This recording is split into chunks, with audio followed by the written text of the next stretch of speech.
ni Senator Risa Ontiveros na at the proper time she'll make a motion to lodge the budget, the requested budget of the OVP to the other agencies.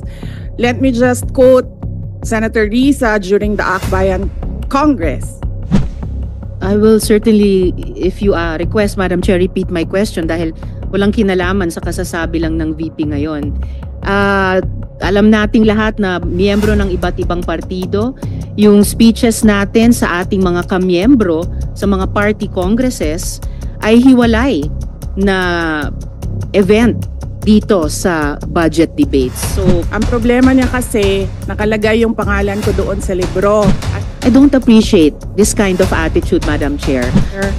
Hindi ko rin maintindihan ang ugali ni Senator Risa Ontiveros and I do not appreciate Ito ang Istorya Pinas. Matindi ang naging sagutan nila Senador Risa Hontiveros at Vice President Sara Duterte patungkol sa isang libro na magkaibigan na balak sana ipamahagi sa mga bata sa eskwelahan para magbibigay aral patungkol sa isang kaibigan. Ngunit naging matindi ang kanilang alitan dahil nagkasumbatan sa diumano 2016 eleksyon na humingi ng tulong si Senador Risa Hontiveros kay Vice President Sara Duterte para ito ay manalo pagka-senadora. Naging mainit ang kanilang alitan dahil di umano sa pagiging isang kritiko ni Senador Risa Hontiveros sa administrasyong Duterte at binansagan pa ito na the girl version of former Senator Trillanes. Oh my God!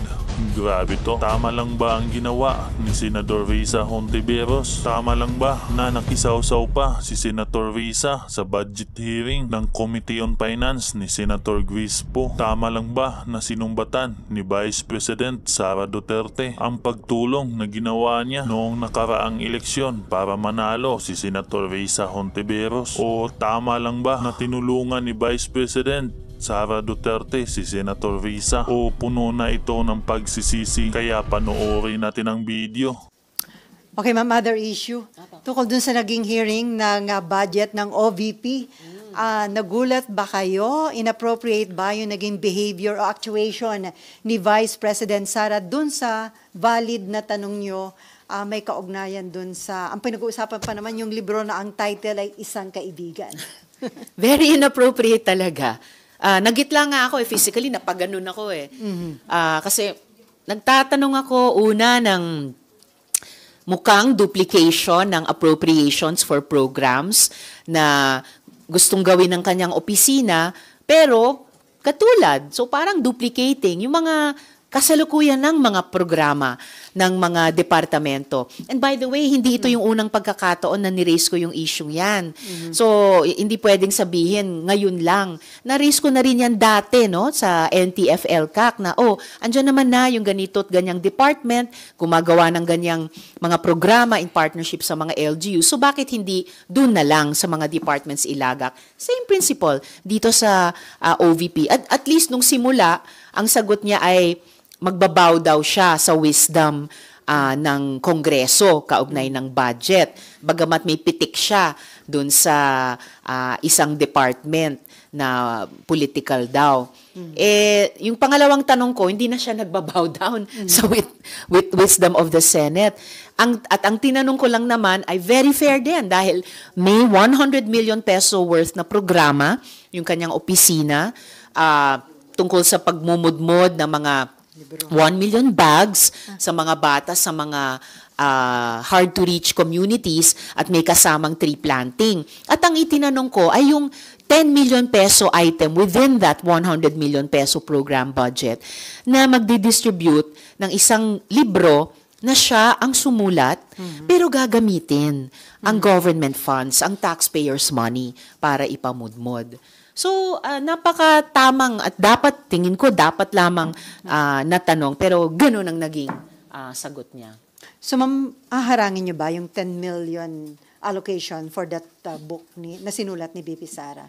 Well, first of all, at sinabi ko naman ito kay Chair Grace, at the proper time, magpo-propose ako ng amendment na yung mga items para sa mukhang duplicating programs ng kanyang opisina ay i-realign kung kung pwede dun sa mga departamento na may ganyang na mga programa, or at the very least within OVP, pero earmark na magre-request lang ang OVP dun sa departamentong may ganyang programa na para ma-authorize gamitin sa ganyang programa ng departamentong yun. Kulang na nga yung, masikip na nga yung fiscal space natin at laging kulang ang pera ng ating mga departamento, lalo na sa ganyang mga social protection programs.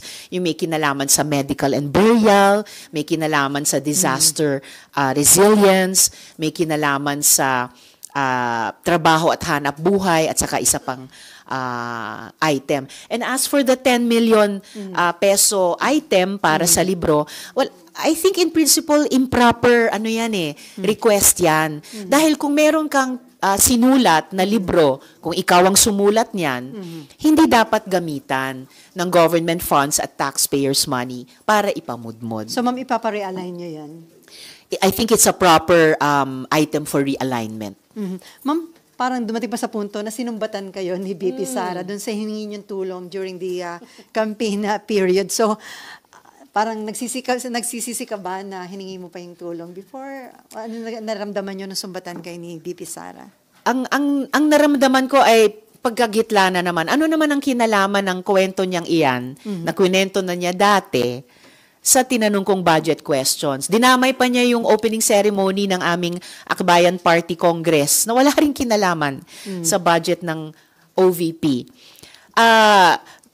Ako po ay isang taong marunong tumanaw ng utang na loob, lalo na sa taong bayan.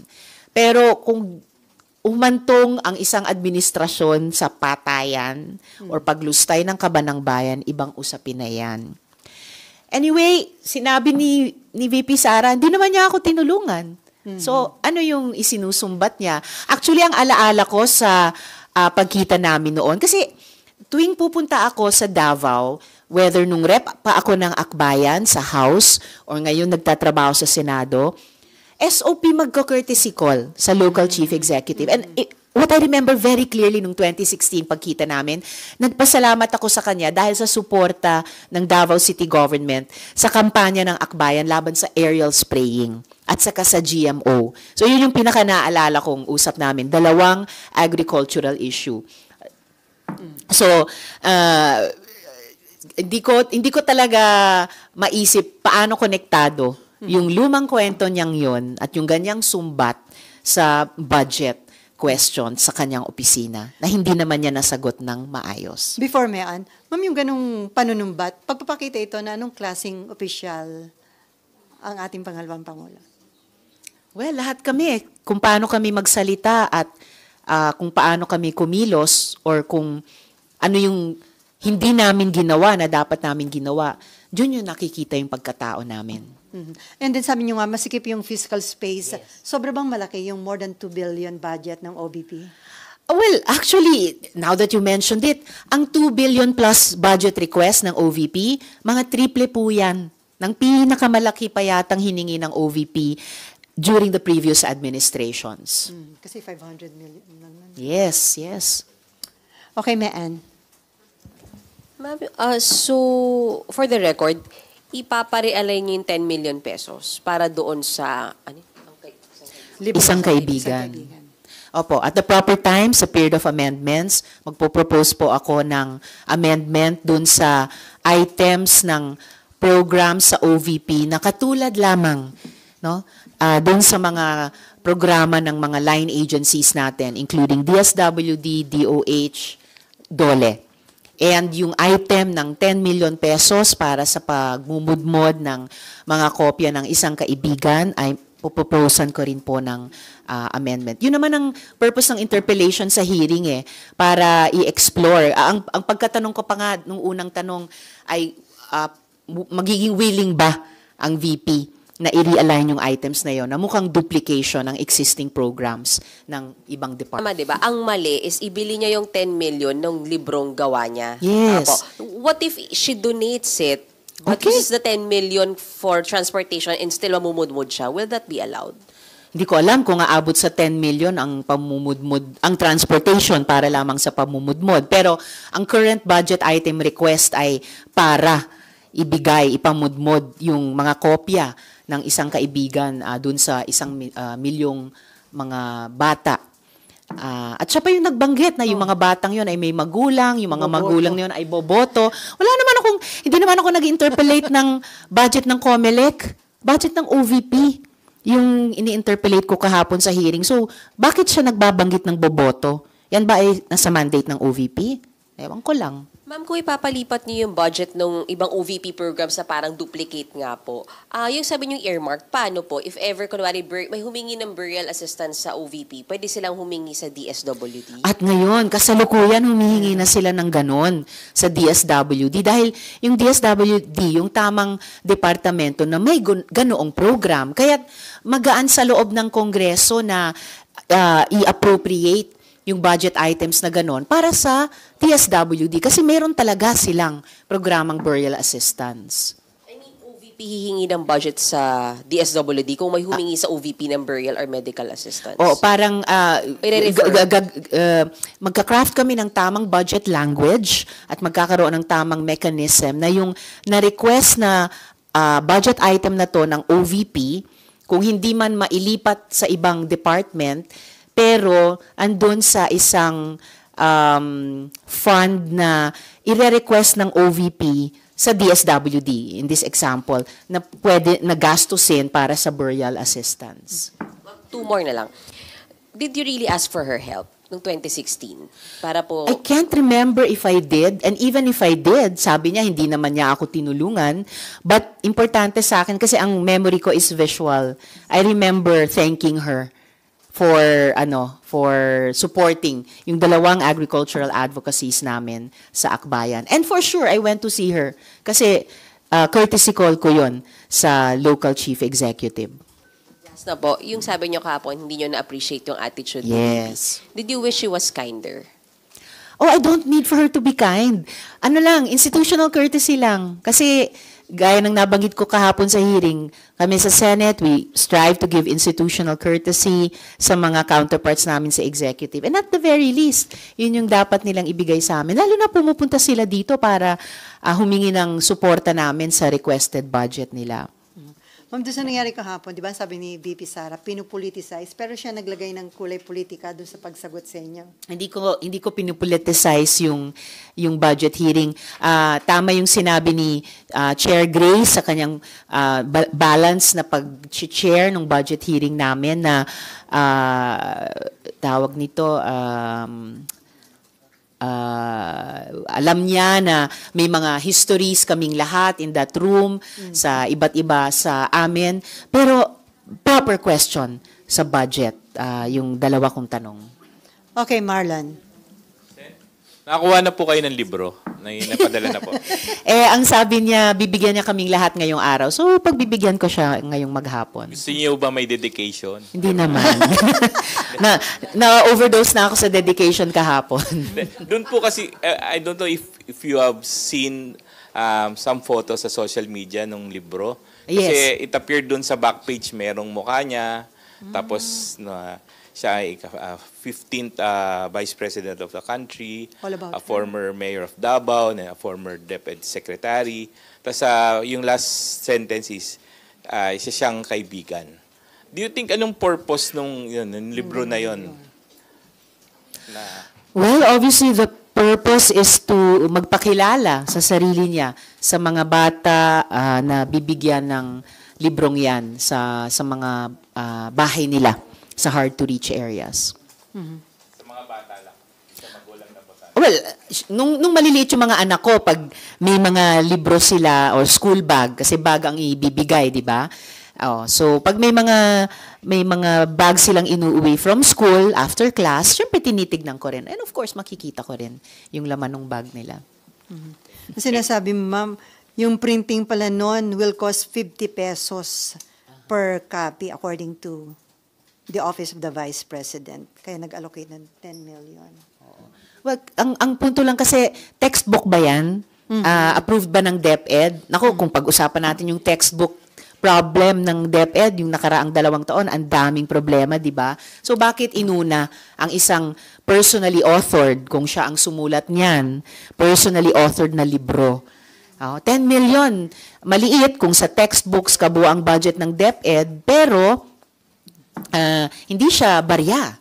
At 10 million na galing sa buwis ng mamamayan. So pera pa rin na hawak ng gobyerno na dapat tanungin ng Kongreso. Ma'am, kung alam mo nung book na yon, All About BP Sara, may nakikita kayo na ibang intention nun? Is it parang preparation for 2028? Possible? Well, hindi ko alam kung bakit paulit-ulit siya na nagsasabi ng politicizing kahapon. Basta para sa akin, at kaya sinabi ko sa chair at sa pagdinig niya na tungkol ito sa pera ng bayan. It's not about you. Okay, Cecil, and then, Camille. Cecil. Senator, ang sabi po, karamihan po ng comments sa social media na yung pagka nagdi-distribute sa mga eskwelahan, usually pinadadaan sa mga board ng book board na tinatawag nila. And since siya yung dati nating kalihim sa edukasyon, tama po ba yung ganong procedure niya na meron siya nakahanda ng libro? Ito po ba isa sa mga itatanong ng Kongreso kung ito'y inaprubahan ng book board dahil po i-distribute sa mga eskwelahan? And to think na mga bata po ang magiging tatanggap nito. Kaya nga po, tama ba yung prosesong ginagawa nila ng office nila sa book na iyan? In the first place, requesting a budget item para sa isang personally authored na libro na hindi nga naman textbook. And kaugnay nung tanong nyo, pagdating dun sa bawat locality, dadaan nga ba sa local school board o kung may book board doon? Supposed to be ang libro sa mga bata ay pangunahing mandato ng DepEd dahil sa kanilang textbooks program. At lalo na kung malalaman natin sa pagdinig naman ng proposed budget ng DepEd na may underspending problem para sa textbooks ang DepEd, so lalong nagiging ironic na sa kabila nun, dun sa kabilang department na dating hawak nila, mayroong ganitong inappropriate budget request. Second question ko po. Okay. Kung halimbawa pong i-allow to ng Senado or ng Kongreso, ano po ang guarantee natin na hindi ito susundan ng iba? Kaya nga po hindi namin dapat sundan. Kaya nga po at the proper time in the period of amendments, ipopropose kong i-realign yung budget item na yon na 10 million. Okay, last 2 question from Cecil and then Macon. Ma'am, nabitin kami ng konti kahapon. Kala namin magtatanong ka pa dun sa hearing. Opo. Natapos na agad. Okay ka na po ba doon? At sa plenary na lang natin pag-uusapan yung budget? 2 tanong lang talaga yung gusto kong itanong kasi ito yung 2 pinaka-glaring sa budget request ng kanyang opisina. Pero ipopursue ko yon sa plenary. Ipopursue ko po yon sa plenary, lalo na sa period of amendments. Ma'am, di ba may old-time tradition na in courtesy sa executive, di ba? So paano po yun? Di ba in the past nga na-approve in 5 minutes yung budget ng OVP. Iba ang mangyayari ngayon? Last year, hindi ko rin pinalampas yung OVP budget hearing dahil itinanong namin doon yung confidential and intelligence funds. And nagbunga po ito hanggang sa plenaryo ng Senate version. At salamat naman na carry hanggang sa BICAM at hanggang sa pinirmahang General Appropriations Act ng Presidente para sa taong ito, 2024. Kaya gratifying na ngayon sa OVP budget request, walang confidential and intelligence fund. So, palagay ko tagumpay ito sa pag-exercise ng Kongreso ng power of the purse. So, yung courtesy namin ay ibinibigay namin sa yung tamang decorum pagkaharap namin yung mga resource persons, heads of agencies, at mga staff nila.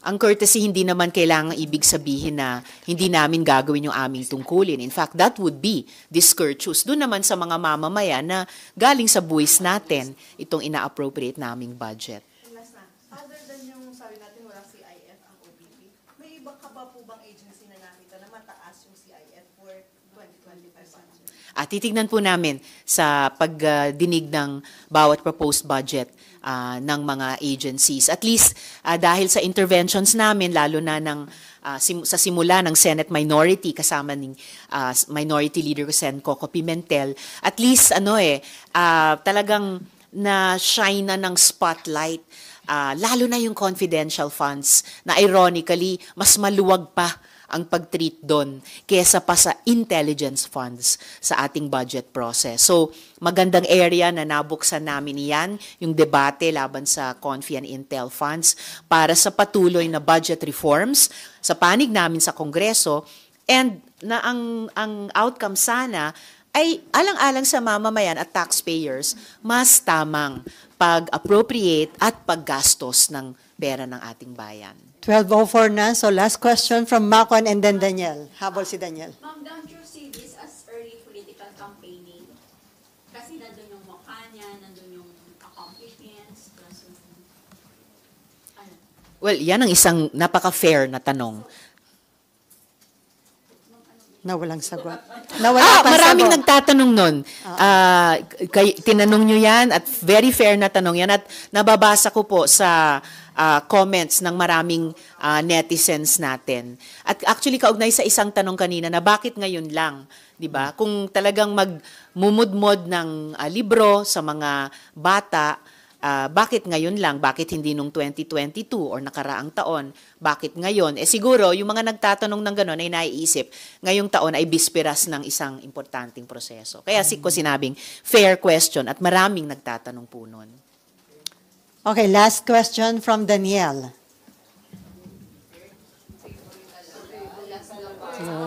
Siyempre.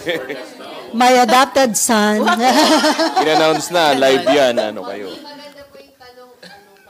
Ma'am, sa segue lang ako kay yung isa nyo pang, si Kibuloy. Yes. Tingin nyo ba, same din yung ginagawa na ni Kibuloy na parang palaban